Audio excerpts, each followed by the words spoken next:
আসসালামু আলাইকুম, আশা করি আপনারা সবাই অনেক ভালো আছেন। নতুন একটা টেক নিউজ ভিডিওতে আপনাদের সবাইকে স্বাগতম।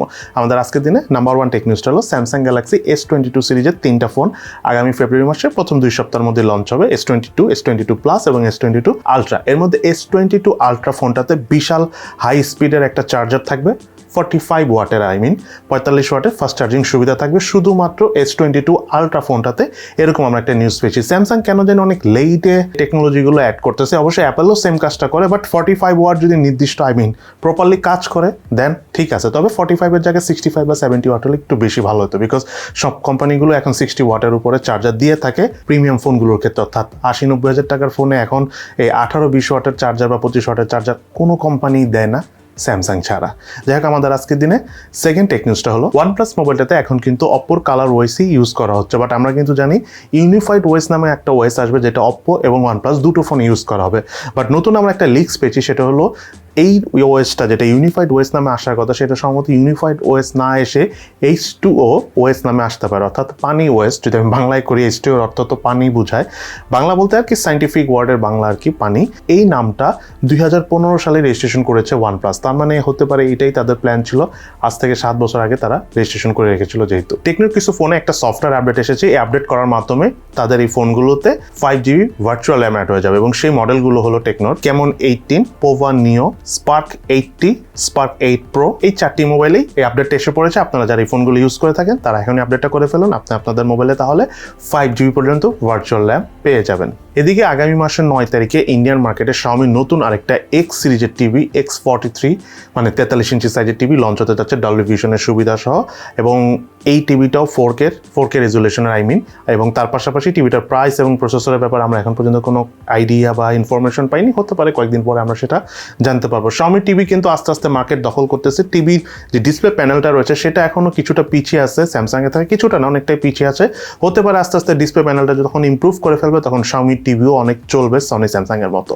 এদিকে ক্রিস্টোফার নামক একজন বেলজিয়ান মন্ত্রী তাদের দেশে স্যালারিটাকে বিটকয়েনের মাধ্যমে দেয়া স্টার্ট করেছে, এবং এর মাধ্যমে ইউরোপের প্রথম দেশ হিসাবে বেলজিয়াম মানে বিটকয়েনের মাধ্যমে ট্রেডিং স্টার্ট করেছে অফিসিয়ালি।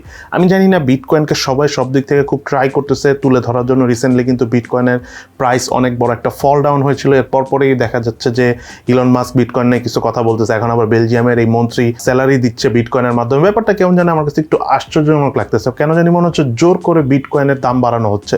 লেটস সি, দেখা যাক আগামীতে কয়েক বছরের মধ্যে আমরা বুঝতে পারবো এই বিটকয়েনের ব্যাপারটা কি হতে যায়। এদিকে অ্যাপল আর আইফোনে 15.4 এর একটা iOS ভার্সনের আপডেট এসেছে, এবং এই আপডেটের মাধ্যমে আপনার মুখে যদি মাস্ক থাকা অবস্থাও আপনি আপনার ফোনটা আনলক করতে পারবেন। অর্থাৎ এই আপডেট আসার পরপরই আপনার ফোনে দেখবেন একটা অপশন আসবে, সেটা হলো use face ID with a mask. এই অপশনটা যখন আপনি সিলেক্ট করে দিবেন তখন আপনার মুখে যদি মাস্কও থাকে তারপর আপনি আপনার ফেস তারা ডিটেক্ট করে আনলক করতে পারবে ফোন। এটা অবশ্যই একটা ইনক্রেডিবল জিনিস অ্যাপল নিয়ে এসেছে তাদের iOS এর ভার্সন আপডেটের মধ্যে।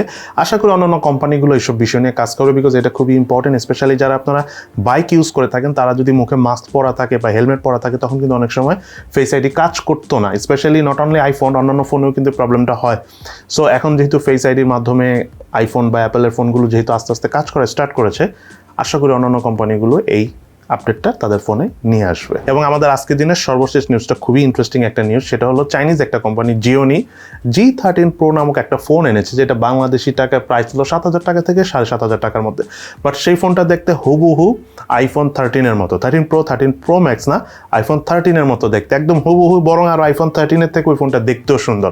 7,000 টাকা দামের এই ফোন, বাট এই ফোনের প্রসেসর হিসেবে ইউজ করা হচ্ছে ইউনিসকের T310। এই প্রসেসরটা ইউজ করা হয়েছে, মানে 7,000 টাকার ফোন হিসাবে ঠিকই আছে এই প্রসেসর। মানে আমার কাছে খুব মজা লাগতেছে। এই Gionee যদি মোবাইলটা বাংলাদেশে নিয়ে আসে অবশ্যই আমরা এই মোবাইলটা রিভিউ আপনাদের কাছে তুলে দেবো।